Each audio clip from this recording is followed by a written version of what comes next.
Então, gente, boa noite.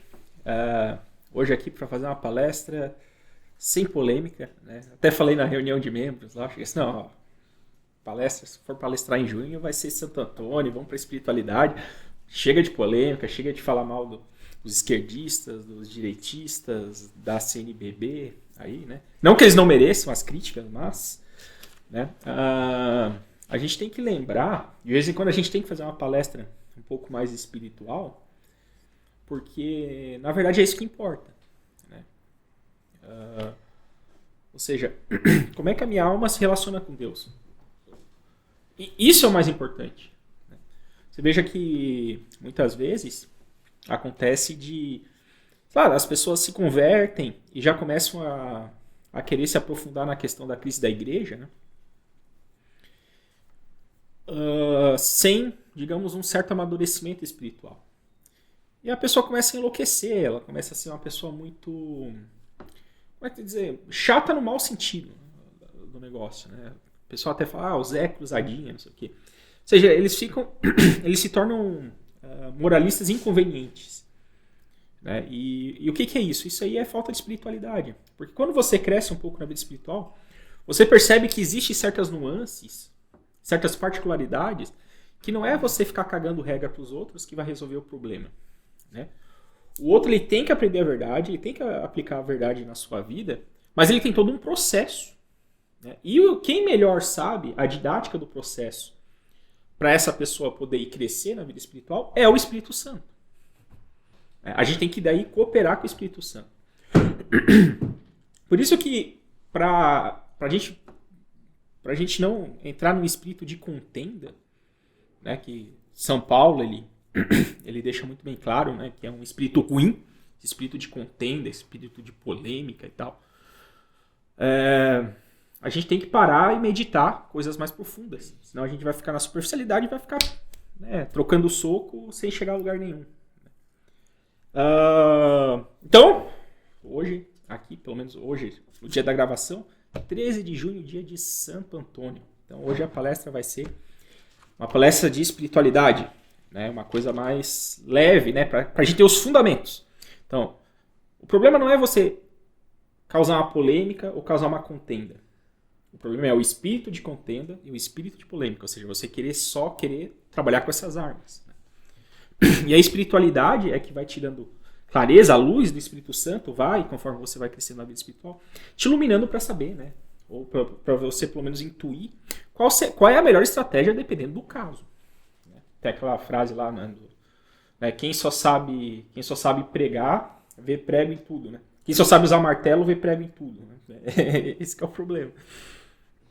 E a espiritualidade a gente vai ganhando novos ferramentais para crescer em santidade. E aí, né? Qual que é o fim da espiritualidade? É a salvação da nossa alma.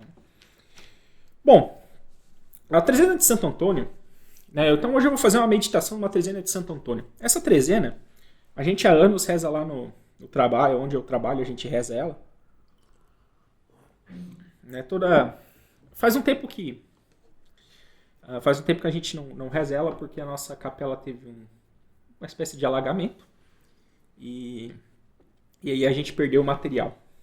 Mas, né, quando a capela for erguida e reformada lá, a gente vai poder voltar a fazer a trezena de Santo Antônio. Mas como é que era? A gente ia lá, almoçava, e uma trezena toda terça-feira, daí a gente ia lá e fazia uma trezena bem simples, com 13 preces para Santo Antônio, o responsório, algumas orações, né? E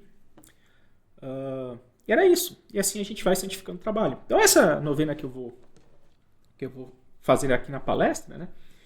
É uma novena curta e eu recomendo aí que você possa usar aí no seu dia a dia, né? Você pode, como uma devoção, até mesmo particular, se não tem outras pessoas para rezar junto no trabalho, são particular você rezar essa trezena toda terça-feira, né? São 13 preces, súplicas bem curtas. Agora, porque elas são curtas não significa que elas não tenham a sua profundidade. Então, por isso que nós vamos meditar cada uma delas aqui nessa palestra. Claro, essa é uma trezena que eu peguei. Existem várias outras. Inclusive, eu penso, em breve mesmo, em gravar um curso lidando com uma trezena de Santo Antônio, que é uma trezena de Santo Antônio mais profunda e mais longa, em que ela vai meditando diferentes etapas da vida de Santo Antônio, e que tem preces bem interessantes de onde a gente pode tirar uma verdadeira catequese espiritual dessa novena. Então, já comecei a ler, fazer anotações e tal, né? Então, o que eu vou fazer aqui nessa palestra, né, nessa trezena que é maior e mais profunda, eu vou fazer, penso em fazer utilizando um curso. Por isso, né, você ainda não é membro do ISA Cursos, né? Se cadastra lá, dá menos de R$10 por mês, né, e ainda ajuda aí o nosso apostolado do Instituto Santo Atanásio. Pois bem, a primeira prece dessa trezena de Santo Antônio de hoje é o seguinte: Glorioso Santo Antônio, que ressuscitastes os mortos, fazei com que eu viva sempre a preciosa vida da graça. Veja, curtinha, né? Dela, para essa palestra, eu tirei a seguinte meditação. Por que a gente diz que é glorioso Santo Antônio? Por que glorioso Santo Antônio? Porque ele ressuscitou os mortos? Santo Antônio fez esses milagres. É porque ele ressuscitou os mortos? Mas se for por causa disso, isso não seria idolatria? Segundo a acusação dos protestantes? Vocês não idolatram os santos? Aí tem uma imagem aqui, os protestantes já estão loucos aí, ó, viu? Eles idolatram Santo Antônio. Tal. Não é só Deus que é glorioso? Por que você está dizendo glorioso Santo Antônio, seu idólatra? E, tal? E com a imagem do Santo Antônio do lado, né? Então, como é que a gente sai dessa, né? Muito simples. Ora, quando falamos da glória de algum santo, isto quer dizer que ele agiu em grande conformidade com a graça de Deus. E assim dizemos glorioso no sentido de que o santo reflete em sua alma o brilho da glória que vem de Deus. Portanto, Santo Antônio é glorioso não por si mesmo, mas porque foi notável cooperador da graça divina. E assim, reconhecendo a glória de Santo Antônio, reconhecemos ao mesmo tempo a glória de Deus. E por isso nos sentimos seguros de pedir a intercessão do santo para que vivamos sempre a preciosa vida da graça. Porque Santo Antônio viveu a vida da graça. E detalhe, a vida da graça é a coisa mais preciosa que a gente tem nessa vida. É o que a gente tem que manter. Né? Como é que a gente vive na vida da graça? Né? A nossa consciência tem que estar livre de pecado mortal. É isso.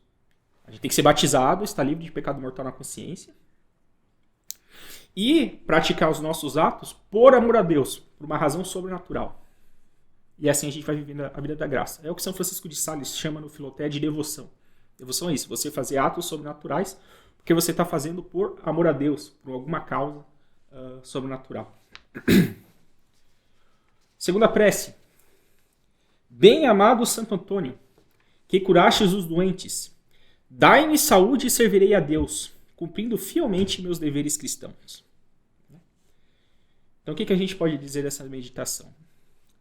Se nesta vida Santo Antônio podia interceder para obter curas milagrosas, o que dirá no céu? Ou seja, hoje Santo Antônio lá no céu está com acesso muito mais direto com Deus do que quando ele estava aqui nessa vida.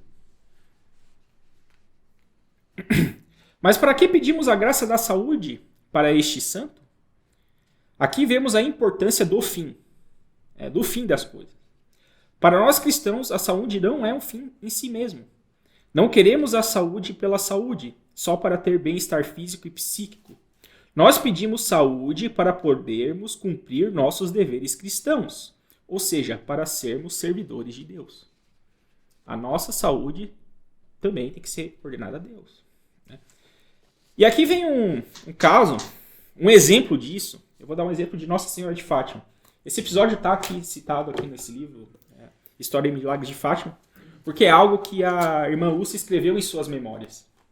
Né? E detalhe, aconteceu justamente na aparição de 13 de junho de 1917, que era dia de Santo Antônio. No dia da festa de Santo Antônio, em 1917, né, houve a aparição, né, de Nossa Senhora aos pastorinhos. Né?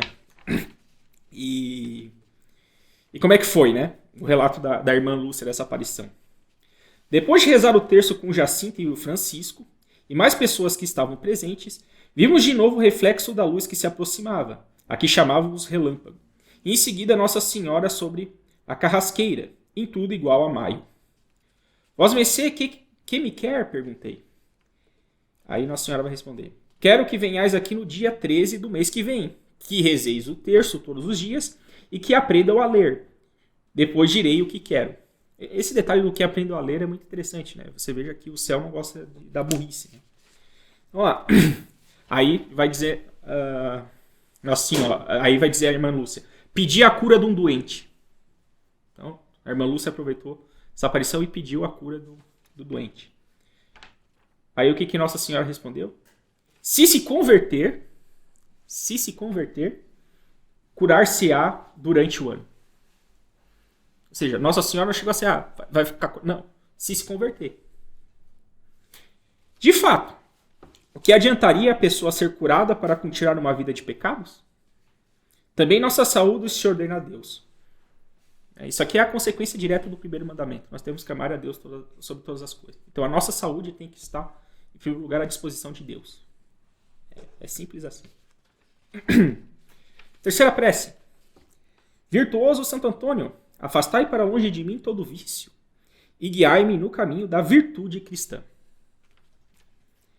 Então, Santo Antônio era virtuoso, não há dúvida quanto a isso.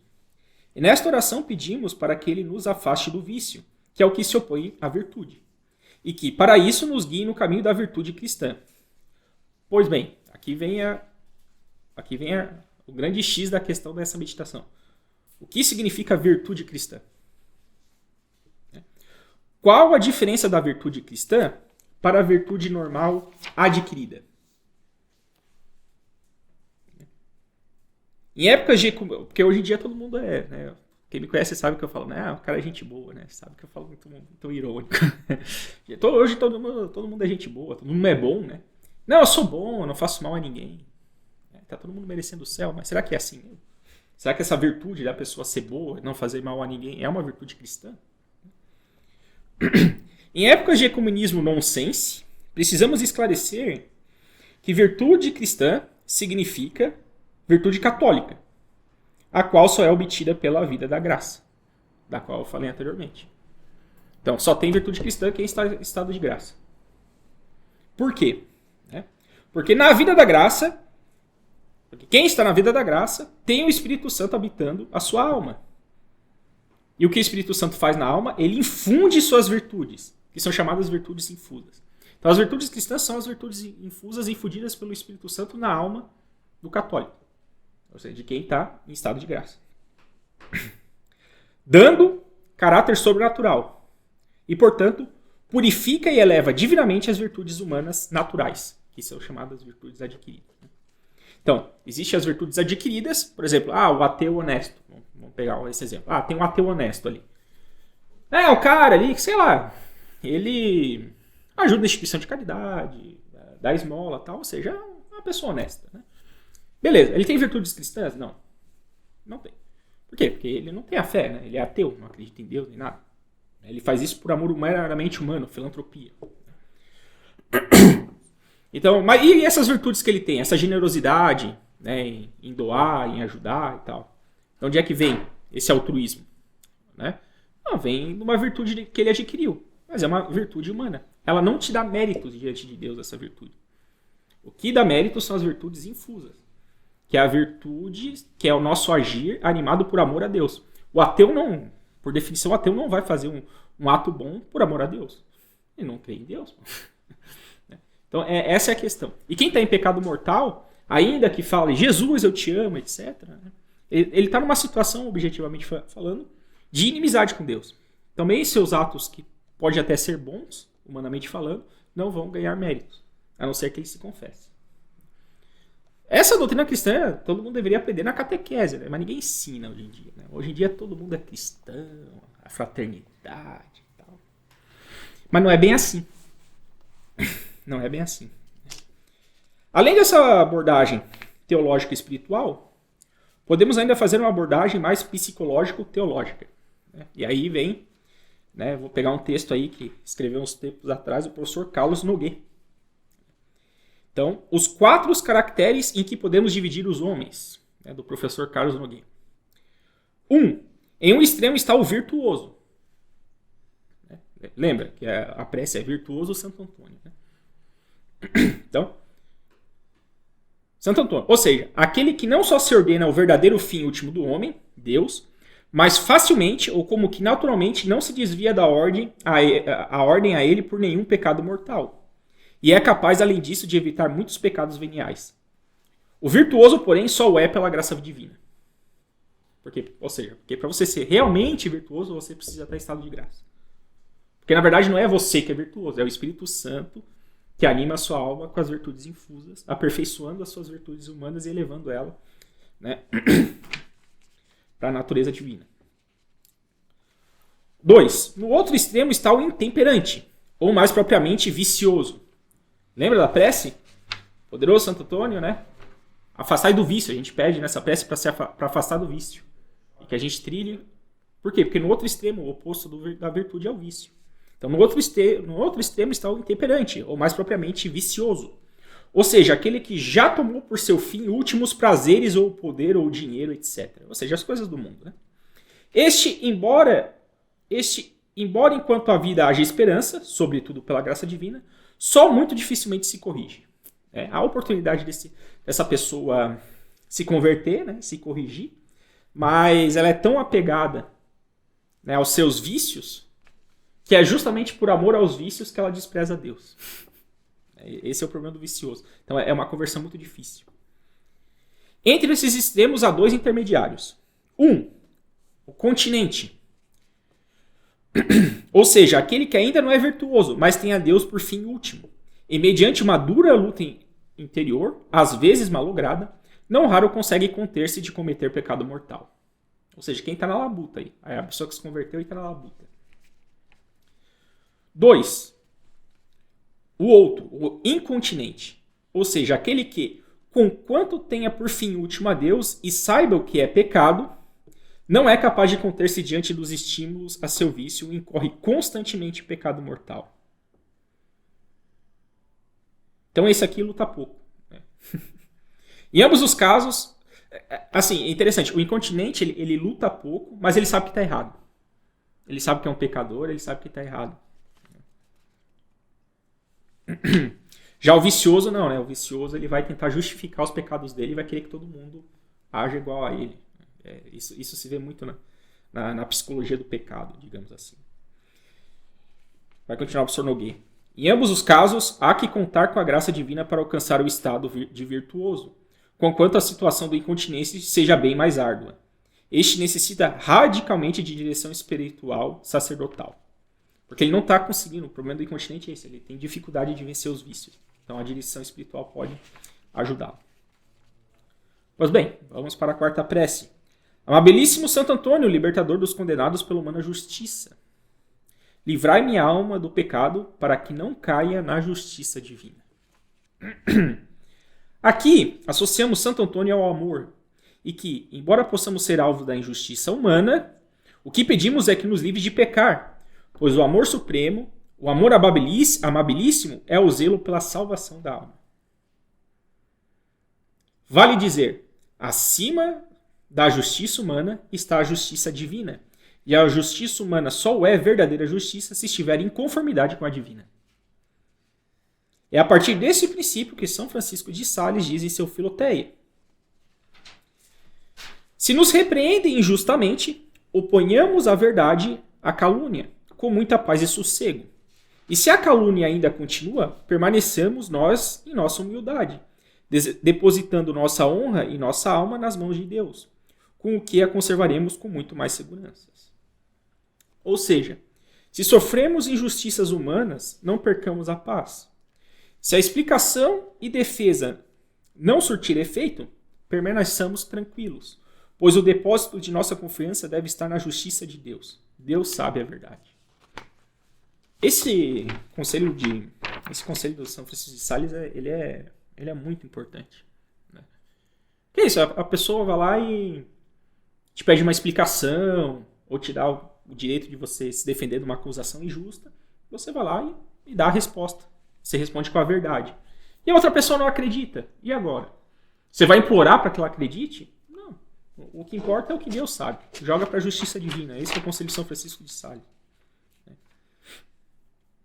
Então, o importante é que a gente não caia na justiça divina, porque a justiça divina, ela vai ver, você tem aí algum pecado mortal não confessado. Se você tiver um pecado mortal não confessado, meu amigo, aí a justiça divina vai pegar e você vai para um lugar bem quente. Quinta súplica.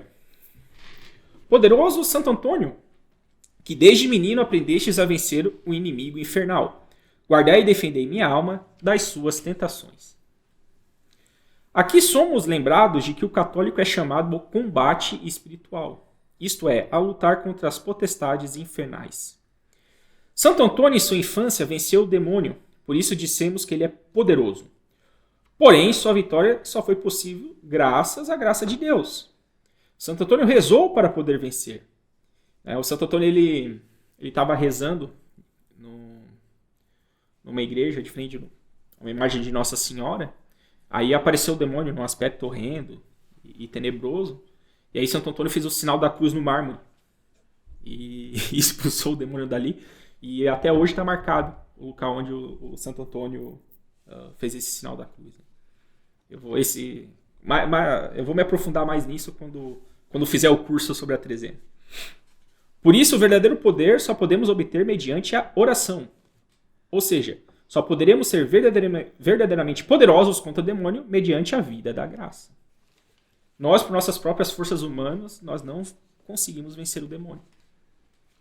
Nosso Senhor é claro com isso, né, na Bíblia. Né? Quando ele diz, o mundo jaz no maligno, que Satanás é o príncipe desse mundo. Ou seja, meu amigo, se você quer lutar contra o demônio, contra as forças do mundo, com as forças do mundo, você vai perder. Porque é ele que manda no mundo. Você precisa de uma força superior para vencer essa força mundana aí. Né? E outro detalhe é o seguinte, a natureza angélica é superior à natureza humana. Então, se você não tem a vida... Só que, o que a vida da graça te dá? A vida de graça te dá uma vida sobrenatural. Ou seja, você ganha... Ou seja, o Espírito Santo te infunde esse poder para você poder vencer o demônio. Por quê? Porque pela própria natureza humana, o demônio é muito mais inteligente e muito mais poderoso do que o ser humano. Então não vai dar para lutar de igual para igual para ele. A gente precisa de Deus para vencer o demônio. Ponto final. 6. Prodigioso Santo Antônio, dirigi minha alma no agitado mar da vida e levai-a ao porto da eterna salvação. Bento XVI chamava a atenção de que o homem moderno esqueceu 2 sentidos imprescindíveis para a sua existência. O senso do sagrado, que diz respeito ao fim do homem, o porto da salvação, que está nessa súplica, e o senso do sacrifício, que diz respeito ao agitado mar da vida, isto é, as tribulações desta vida. O trânsito por este mar até o porto necessita de direção, isto é, da virtude do discernimento. Aqui estamos pedindo para o prodigioso Santo Antônio o discernimento necessário para que, apesar das dificuldades desta vida, não nos percamos no caminho para o céu. Estamos, pois, falando do verdadeiro discernimento, porque o que hoje chamam de discernimento não é outra coisa senão iniquidade pastoral, um pensamento tortuoso para justificar toda uma vida de pecado. Nada mais contrário ao espírito dessas trezena, porque o verdadeiro discernimento serve para nos afastar do pecado e nos precaver nas tentações, estando muito longe de ser uma racionalização para justificar as modas e os caprichos pecaminosos de nossos tempos. Então, isso aqui até não tem como não lembrar daquele documento da CNBB, né? O diálogo e tal. Né? Ou seja, hoje em dia existe todo um sistema pseudo-pastoral, né, que quer inverter a questão da culpa, né? Quer dizer assim, como é que a gente combate o pecado? Bom, nós católicos, se a gente peca, a gente tem um remédio onde? No confessionário. Certo? O que esses pastoralistas estão querendo dizer? Não, vamos fazer o seguinte. Vamos resolver o negócio dizendo que o pecado não é pecado. Só que eles esquecem de combinar com Deus, né? Que Deus não muda. É só esse o problema. Então, e aí eles chegam e dizem assim, não, vamos chamar... Porque, vamos fazer o seguinte, porque no discernimento, né, se você fizer um discernimento, talvez, possa ser pecado. Mas com discernimento bem feito ali, talvez esse pecado deixe de ser pecado. Hã? Como assim? Não tem como. Mas esses malabarismos eles ficam usando, eles prostituíram a palavra discernimento. Agora, o verdadeiro discernimento cristão, que é o que os padres do deserto chamavam de rainha das virtudes, né? É a nossa capacidade de saber distinguir o bem do mal. O que são as coisas que vêm e são de Deus e o que são as coisas que nos afastam e ofendem a Deus. Isso é o verdadeiro discernimento.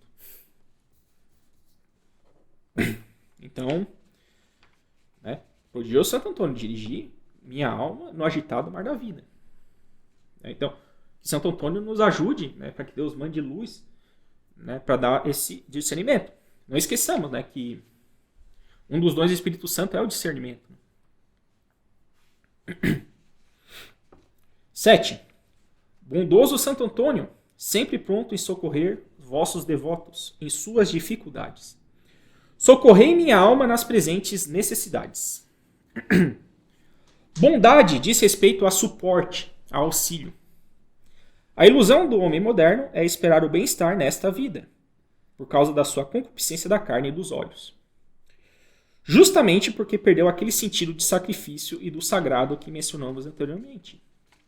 Aqui pedimos a Santo Antônio a intercessão para vir em socorro da necessidade presente de minha alma, ou seja, que nos auxilie para adquirir aquelas virtudes que nos são necessárias para fazer obras de bondade, isso é, obras que são agradáveis a Deus, e que são agradáveis a Deus justamente porque são produtos da graça que Deus envia à nossa alma. Vale uma observação teológico-psicológica. Estamos pedindo para que Santo Antônio interceda para que Deus nos conceda aquilo que nossa alma necessita, não aquilo que nossa alma deseja. Tem que fazer essa distinção entre necessidade e desejo. Nem todo desejo é algo necessário. E a ardência do desejo não é critério seguro de discernimento, que é o grande problema das pessoas hoje em dia. Elas não são educadas, não têm uma boa catequese, então elas acham que é o que elas sentem, que é o que é verdadeiro. E ainda você pega todas essas músicas sentimental aí, só piora o quadro. Pois pode facilmente ser uma paixão obstinada de nossa alma ou uma forte tentação do demônio. Para realizar um discernimento mais prudente, devemos observar que a necessidade aqui não diz respeito somente aos bens materiais, mas sobretudo aos bens espirituais, ou seja, aqueles bens que são realmente necessários para a salvação de nossa alma. Pode ser o caso, por exemplo, da nossa alma estar precisando da fortaleza para resistir a algum mal ou injustiça. É nesse sentido que está o famoso ensinamento de Jesus: pedis e recebereis. Com efeito, há graças que Deus está disposto a conceder, mas somente mediante nosso pedido. É para esta tarefa importantíssima de 1. Saber as nossas necessidades e 2. Saber pedir a graça necessária a Deus, que rogamos pela bondade de Santo Antônio. 8. Santo Antônio, médico celeste, curai as minhas feridas espirituais e ajudai-me a corrigir os meus defeitos. Como vimos, mesmo uma alma continente pode cair.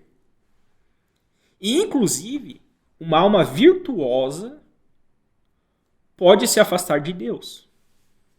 Santo Afonso diz em Somente uma Coisa Necessária que bastaria 1 mês sem oração para uma alma decair do estado de virtude para o de pecado mortal. Ou seja, mesmo aquele virtuoso em que ele dificilmente vai pecar mortalmente, porque para ele é fácil fazer obras de virtude, se ele desistir da oração, segundo Santo Afonso aqui, utilizando a autoridade de teólogos, 1 mês a pessoa vai cair em pecado mortal. 1 mês. É só ter preguiça de rezar. Só isso. Né? Como é que eu faço para me perder? Não reza. Tanto é que tem aquela frase do Santo Afonso, né? Quem reza se salva, quem não reza se condena. Mas é isso. Quem não reza se condena. Ordinariamente, a queda faz parte do nosso caminho espiritual. Pois quando nos convertemos, ainda estamos muito tomados pelo orgulho. E só uma humilde confiança em Deus é que nos dará aquele poder para vencer a tentação, né, do qual já falamos. Quem já começou a trilhar uma verdadeira vida espiritual sabe que a queda faz parte do processo e que, na queda, temos a oportunidade de perceber nossas feridas espirituais e, percebendo-as, trabalhar pela cura, isto é, pelos remédios espirituais que são capazes de corrigir os defeitos de nossa alma. Sobre a queda, é oportuno relembrar uma meditação da Via Sacra que nós aqui no ISA fizemos durante a Quaresma. Escreveu o Santo Cardeal Newman na 9ª estação, Jesus cai pela 3ª vez. Esta é a pior da queda das 3. Sua força falha completamente por um tempo, e leva algum tempo até que os bárbaros soldados pudessem trazê-lo de volta. Era a sua antecipação do que era para acontecer comigo. Eu vou de mal a pior. Ele, que vê o fim desde o princípio, pensava em mim o tempo todo enquanto se arrastava para subir o Monte Calvário. Ele viu que eu cairia novamente, apesar de todas as advertências e auxílios anteriores. Ele viu que me tornaria medíocre e prepotente, e que então meu inimigo me atacaria com alguma nova tentação, a qual jamais pensei que pudesse ser exposto. Eu pensei que minha fraqueza estava toda numa região particular de minha alma, a qual era de meu conhecimento. Eu sequer cogitava não ser forte em outras partes. E assim Satanás se assentou em minha região desprotegida e levou a melhor sobre mim por causa da minha autoconfiança e autossatisfação. Eu estava carente de humildade. Pensei que nenhum mal viria sobre mim. Pensei que tinha sobrevivido ao perigo de pecar. Pensei que era fácil chegar ao céu e não fiquei vigilante. Era o meu orgulho e por isso caí pela 3ª vez. Então, esse negócio de curar as feridas espirituais, a gente pode ter feridas que a gente não sabe. A gente vai saber depois. E por isso que, voltando aqui, eu até falei antes de começar a meditação propriamente, eu fico preocupado quando eu vejo muito carteiraço na internet, muita direção espiritual moralista, no mau sentido da palavra moralista, com a base do carteiraço. Isso é errado, tem que mudar e acabou e tal. Porque, assim, quem vive uma vida espiritual séria sabe que não é tão fácil. É fácil falar. Eu pequei. Se você pecou, não tem problema, vai lá e se confessa. Não, beleza. Tá certo, não tem problema. É fácil. Agora, na prática é difícil. É uma humilhação que você tem que passar e tal. Até você se habituar a isso, vai um tempo. Ou seja, o crescimento na vida espiritual ele é duro. Porque é uma purificação que a nossa alma vai passando. Esse é um processo doloroso. E aí quando eu vejo as pessoas sendo muito rigorosas, assim, eu estava há pouco tempo atrás no vício.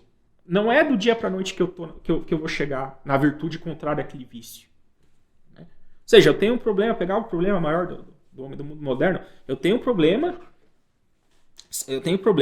na ordem do 6º mandamento, problemas relacionados à sexualidade, ao sexo, mais comum de todos, masturbação. Aí você vai lá e deixa dessa impureza aí e tal, você tem que ser casto e tal, e começa a apedrejar o cara. Calma. Assim, quando uma pessoa vai lá e, digamos, confessa pra você um pecado, a não ser que ela esteja se jactando do pecado, aí é outra coisa. Aí ela até pode dar uma demonstração mais dura.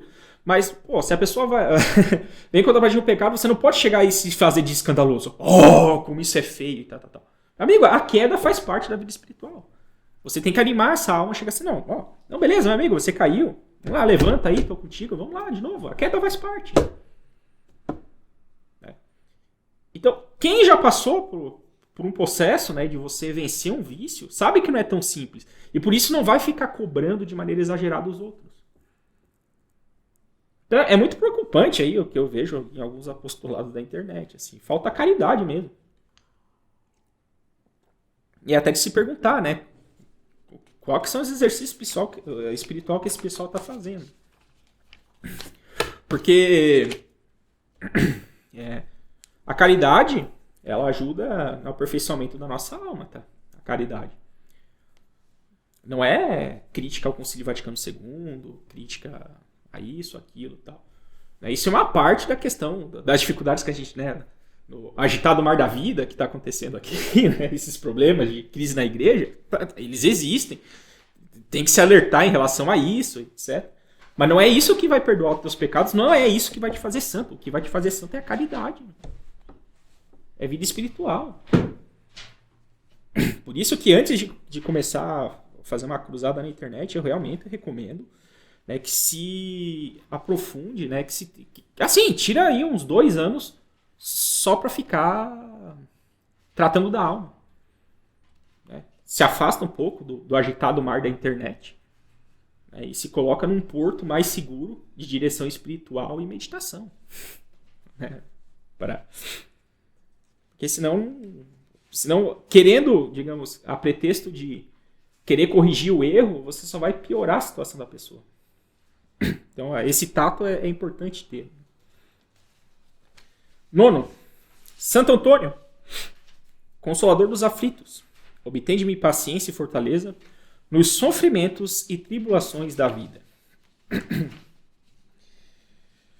Sonha o homem moderno com uma vida sem sofrimentos, mas isso é impossível. Cristo não prometeu uma vida sem sofrimentos aos seus convertidos. Muito pelo contrário. Show, teologia da prosperidade, né? O que disse Nosso Senhor? Se o mundo vos odeia, sabei que primeiro odiou a mim. Se fosseis do mundo, o mundo vos amaria como amo o que é seu. Mas porque não sois do mundo, e porque eu vos escolhi no meio do mundo. O que é o vos escolhi no meio do mundo? Isso é a graça. A graça sempre parte de Deus. Por isso o mundo vos odeia. Outra frase de Nosso Senhor. No mundo haveis de ter aflições. Coragem, eu venci o mundo. Bastaria essas 2 frases, por exemplo, para refutar Freud. Né? Freud, ele diz, não, a religião é um subterfúgio da psique do homem para ele querer se sentir mais seguro e consolado. Mas Nosso Senhor disse que vai ter aflição. Então, né? Então pode até valer para outro tipo de religião aí, mas para a católica não vale. Então, você tá doido. Vamos lá.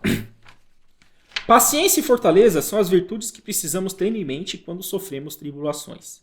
Mas aqui, novamente, falamos de paciência e fortalezas infusas, ou seja, quando estão presentes em união e amor com Deus. Ou seja, por razões sobrenaturais. Ou seja, quando estamos em estado de graça e queremos agir em vistas à salvação eterna. Seja a salvação minha e ou a salvação do próximo. Vale a pena mencionar que a paciência é uma virtude anexa à da fortaleza. Por isso, é importante fazer aqui uma breve catequese. Fortaleza. Fortaleza é a virtude que dá à nossa vontade a energia necessária para vencer os obstáculos que nos atrapalham na prática do bem. Isso envolve tanto resistir ao mal, seja o externo ou o interior, né? Ou seja, aquelas nossas feridas espirituais, quanto agir para obrar o bem. Disto se desprende 4 virtudes anexas. Então, as 4 virtudes anexas à virtude da fortaleza. A. Magnanimidade ou grandeza. A virtude para empreender grandes obras, visando a honra e a glória de Deus. São inimigas da magnanimidade. Presunção. Querer realizar uma ação acima das próprias forças. Ou seja, você querer dar conselhos espirituais quando você mesmo não tem uma vida espiritual madura. Ou carece de conhecimento. Isso é um exemplo de presunção. Ambição. Procurar honras e posição acima dos próprios méritos. Isso aí é muito comum no mundo corporativo, né? Os caras querem... O cara vai lá, faz uma boa obra, tá todo mundo querendo pegar os créditos junto, né? Mas eu te ajudei aí, porque eu te dei o cafezinho, então eu participei também do projeto. Tá? O pessoal gosta de parasitar o sucesso alheio, né? Então, ambição. Vanglória. Buscar elogios e glórias em desvio da glória de Deus e do bem dos homens. Qualquer vídeo de TikTok a gente vê isso. Né? Pusilanimidade. Quando se tem forças e meios para agir em favor de Deus e do bem do próximo, mas não age. Detalhe, frequentemente essa pusilanimidade ela vem acompanhada de uma desculpinha e de demonstração de falsa humildade. Isso aí acontece direto. Tem um escândalo, você precisa agir, né, seja para reparar, mas assim, você tem um escândalo. O que é o escândalo? Né? Escândalo é uma ação que se torna pública e por ter se tornado pública ela põe em risco outras almas, porque é um mau exemplo, né, que pode é um mau exemplo que pode incitar outras almas a pecar. Então o que o cristão faz diante do escândalo? Ele combate o escândalo dizendo, não, a verdade é essa, o fulano está errado, etc. Aí o que o pessoal pseudo-humilde fala geralmente, né, quando tem um escândalo para combater? Não, só reza, aquele quietinho, bocó, assim, não, só reza e tal. Né? Põe para baixo do tapete e tal. Isso é pusilanimidade. A gente pode pecar por pensamentos, palavras, atos e omissões. Né? Isso é uma omissão. Você tem um escândalo. Você pode minimizar, né, o estrago desse escândalo. E você, não, eu vou rezar, tá bom? Não, beleza, reza e faz também. E faz uma correção pública, né? Um conselho, né? Uma correção fraterna. Que você diz, é isso que você tem que fazer. Não, eu só vou rezar quieto aqui. É sempre assim. Tipo assim, ó, gente, a covardia, desculpa pra covardia é o que mais tenta. Pusilanimidade não é outra coisa, é covardia. É quase esse nome. Então, sempre vai ter desculpa pra covardia. B. Magnificência ou generosidade. Saber gastar o que é seu em auxílio às obras de misericórdia. Suas inimigas são, coloquei aqui, né? Pão-durice, né? Sovinagem, mão fechada, né? Não querer gastar o que é devido. Ou, coloquei aqui também o nome de consumismo, que é o linguajar mais moderno, né? Consumismo, esbanjar dinheiro que não tem. Terceira virtude anexa, a fortaleza, a paciência.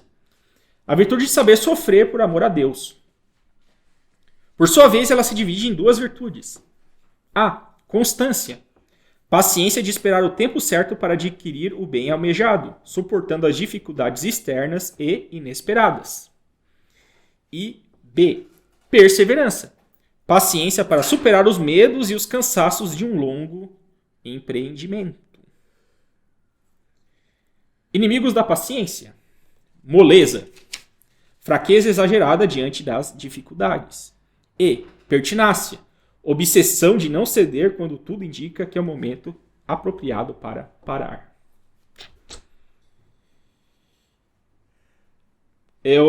Ademir, eu quero adquirir a fortaleza, eu quero exercitar a fortaleza, o que eu posso fazer? Né? Cara, abre um instituto católico de cunho mais tradicional e tenta fazer um apostolado cultural. Você vai exercitar tudo isso aqui. Você vai empreender uma grande obra, porque você vai estar indo contra tudo que o mundo está dizendo. Você vai empreender uma grande obra. E detalhe, a boa cultura todo mundo despreza, todo mundo só gosta de ver maluquice. Você vai ter que exercitar a magnificência, porque você vai ter que tirar dinheiro do bolso, de investimento e tal. Não tem jeito. Né? Você querer atuar culturalmente exige dinheiro. Exige dispor até do seu próprio tempo, muitas vezes do tempo que você não tem. Né? Exige. Né? Paciência, então, né? Aí você, vamos botar membros para nos ajudar, vai dar um monte de problema aí e tal, né? Problema de ego, né? E tal, tem que ter paciência para suportar e tal. É isso, abre um apostolado católico de cunho cultural, né? Tá aí, excelente maneira de exercitar a virtude da fortaleza. E tudo isso, né? Em vistas à virtude teologal da esperança, como nos ensina São Paulo. A tribulação produz a paciência prova a fidelidade, e a fidelidade comprovada produz a esperança. E a esperança não decepciona. Então é isso. Você vê, né, que hoje em dia, nos relacionamentos modernos, uma das principais causas de divórcio é porque o outro lá começou a passar por dificuldades financeiras, né? Isso é a pura falta de paciência. Ou seja, né, a tribulação, né, ou seja, uma dificuldade que você está passando, nesse caso que eu estou falando aqui, a financeira, né, a paciência prova a fidelidade. Né, daí já vê a dificuldade, o cara já caiu fora, né, não era fiel. Né. Então aqui já tem até um bom critério de discernimento aí, né, para a prova de fidelidade. 10. Santo Antônio, restituidor das coisas perdidas, fazei que eu jamais perca pelo pecado a graça e a amizade de Deus. E se por desgraça perder, seja-me dado readquiri-la quanto antes. Santo Antônio é famoso por conseguir achar coisas perdidas. Essa fama está atrelada a bens materiais. Contudo, essa prece nos lembra que, embora bens materiais sejam importantes, muito mais importantes são os bens espirituais. Daí que não percamos pelo pecado a graça e a amizade de Deus. De fato, quando pecamos mortalmente, perdemos a graça e a amizade de Deus. É verdadeiramente uma desgraça. Na prece está previsto que isso pode ocorrer, e por isso é dito: seja-me dado readquiri-la quanto antes. O que não significa outra coisa senão a busca da confissão sacramental. 11º, prece. Santo Antônio. Aí, CNBB. Martelo dos hereges. Conservai-me sempre fiel. Sempre fiel ao quê? Ao quê? Ao quê, na paz? Sempre fiel à doutrina da Santa Igreja Católica. Santo Antônio, martelo dos hereges. Conservai-me sempre fiel à doutrina da Santa Igreja Católica. Não ao comunismo, não ao socialismo, não ao PT, mas, né? A doutrina católica. Martelo dos hereges é um grandíssimo título. Hoje, é verdade, por causa de um ecumenismo, sim, os carinhosos, 4, 3, 2, 1, né? Perdeu-se muito a noção de apologética, isto é, de defesa da fé. Esqueceu-se que uma das principais obras de caridade é a refutação da mentira e do erro, pois se trata de um ato de amor à verdade, ou seja, de amor a Cristo. Martelo dos hereges é o título que bate de frente contra a pastoralidade maluca de hoje, onde o critério de discernimento não é a verdade, mas o sentimento, uma vaga experiência religiosa. Coisas que estão na ordem de um sentimentalismo barato. Uma experiência religiosa só será autêntica se passar pelo crivo do discernimento. E para podermos discernir, precisamos sermos sempre fiéis à doutrina da Santa Igreja Católica. Tudo o que vai contra esta doutrina, também chamada depósito da fé, pode facilmente discernir que não vem de Deus. A doutrina católica diz A. O pastoralista da Inapaz está dizendo B, que é contrário a A. Então isso não vem de Deus. É simples assim.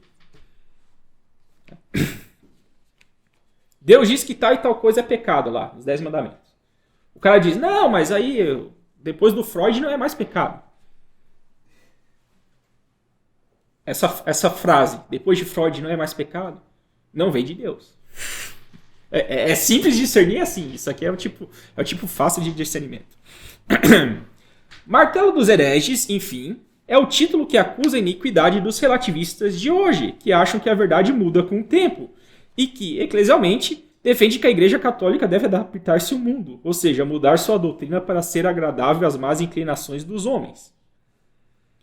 Mudar a doutrina como tentativa de abolir a realidade do pecado. Não, vamos fingir que o pecado não é mais pecado.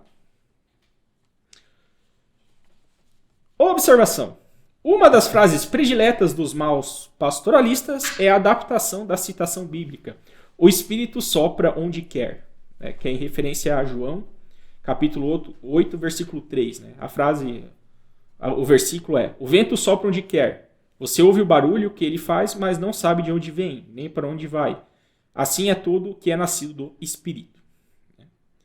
De fato, o Espírito Santo é Deus e pode agir onde e como quiser, e está acima da nossa capacidade de percustrar seus caminhos. Todavia, o Espírito Santo, justamente por ser Deus, não irá agir de modo a promover aquilo que é contrário à verdade, e, portanto, a doutrina da qual ele mesmo é paráclito. Não é o Espírito Santo paráclito? O que é paráclito? Paráclito é defensor, é auxiliador, é condutor, né? Aquele que nos conduz ao amor de Deus. É tudo isso, defensor, condutor, auxiliador. É um grande título para paráclito. É o básico, o ABC do discernimento.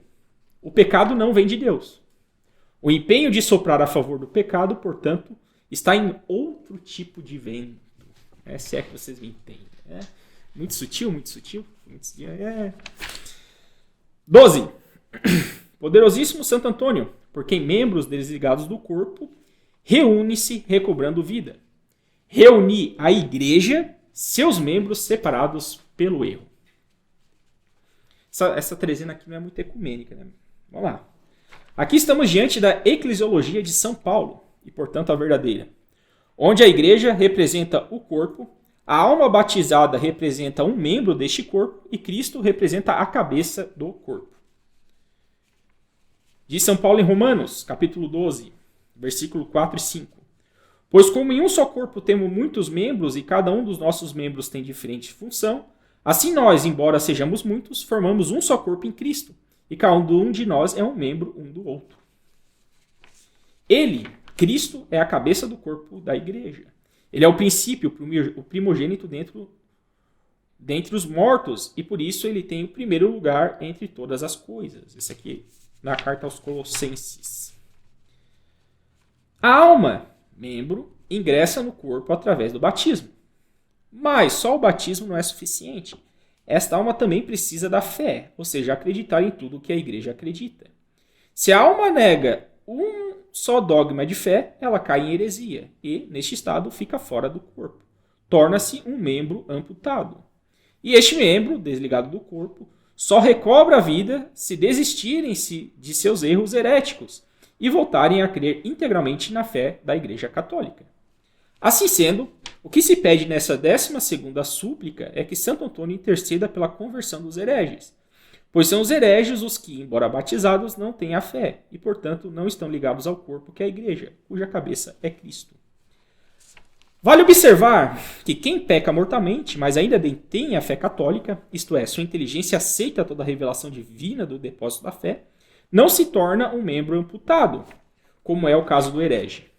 Neste caso, o que se perdeu foi a caridade, o amor sobrenatural, mas não a fé. Afinal, pela fé, ele pode recuperar a caridade através do sacramento da confissão. Em resumo, membro é a alma que detém a fé, seja em estado de graça ou de pecado mortal.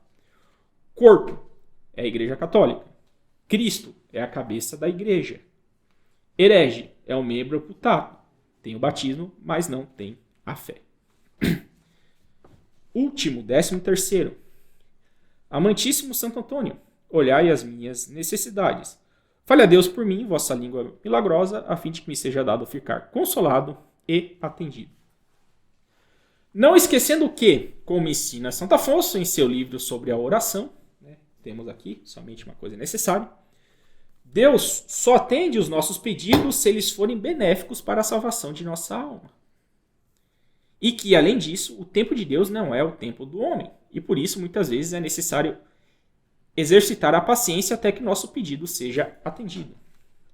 Daí que seja recomendável pedir para a língua milagrosa de Santo Antônio a graça da perseverança final. Já vimos o que é perseverança. Por sua vez, a perseverança final é a graça das graças. É pedir para que no fim desta vida, isto é, no momento da nossa morte, que a gente morra em estado de graça para que possamos ir ao céu.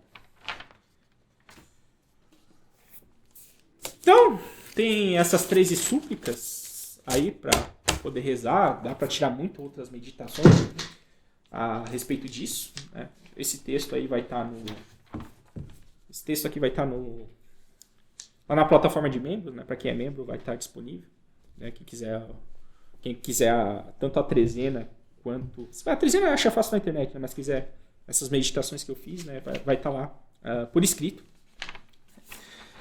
Então a gente rezava, né? Como é que é a nossa trezena lá no trabalho, né?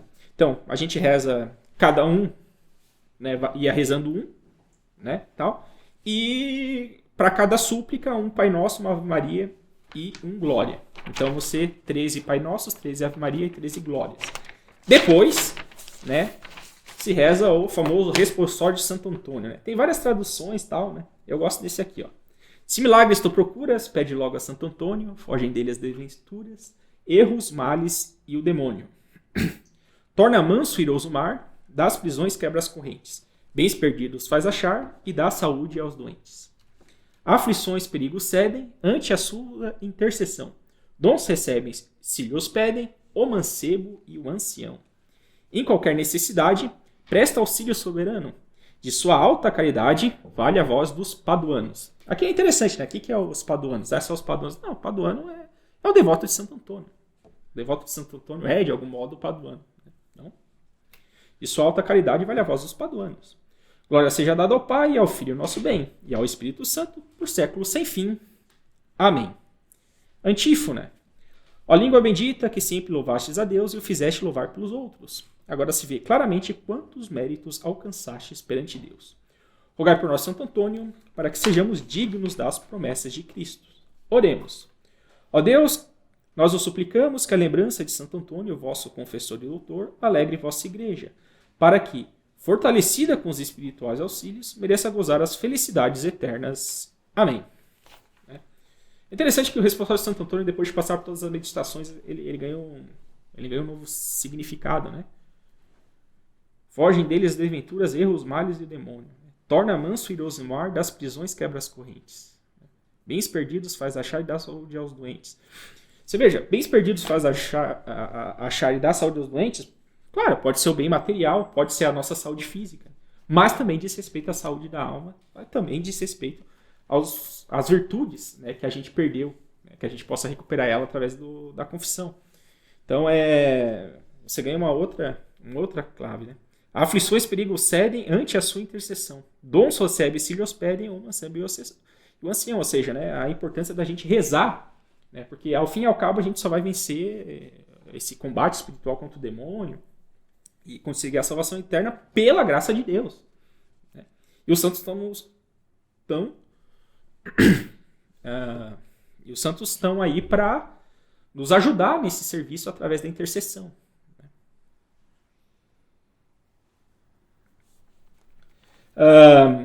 Oração final. Meu grande protetor Santo Antônio, apresento minha voz pedindo-vos me alcanceis de Deus o perdão dos pecados. O espírito de conversão, o crescimento no amor de Deus e a perseverança no bem até o fim de minha vida. O que especialmente vos peço é a seguinte graça. Cada um pede a sua graça particular. Se esta graça não for conveniente para a minha salvação, alcançai-me pela perfeita conformidade com a vontade de Deus. Santo Antônio, nesses dias que consagro a vossa honra, como em todos os dias de minha vida, fazei que eu conserve a graça e a amizade de Deus, que dele nunca me afaste, e que, enfim, tenha a felicidade de amá-lo e gozá-lo para sempre em vossa companhia, na felicidade eterna do céu. Amém. E, por fim, lá no trabalho a gente ainda rezava o canto final, né, a ladainha de Santo Antônio. É aquela musiquinha, né? Santo Antônio, rogai por nós, intercedei a Deus por nós. Pregador do Evangelho, intercedei. Pelo povo abandonado, intercedei. Para sermos mensageiros, intercedei. Da justiça e da esperança, intercedei. Santo Antônio, rogai por nós, intercedei a Deus por nós. Aí continua, né?